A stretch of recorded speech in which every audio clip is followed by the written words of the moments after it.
Goeiedag. Daniël 12 vers 13.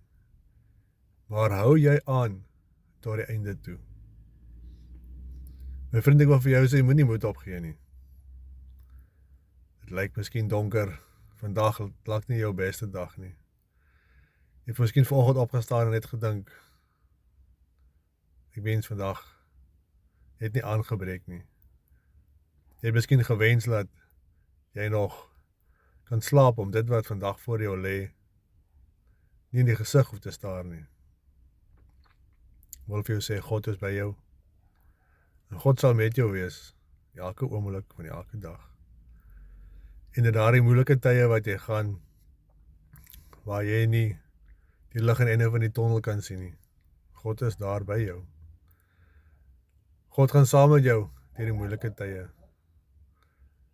En in sulke moeilike tye wanneer jy groei in jou verhouding met God. Die Bybel sê, soek alleeers die koninkryk van God. En in daardie moeilike tye, wanneer ons ernstig in die koninkryk van God soek. Maar God vandag vir jou seën en jou voorsien. En weet, Jesus is lief vir jou. Staan sterk, moenie moed opgee nie.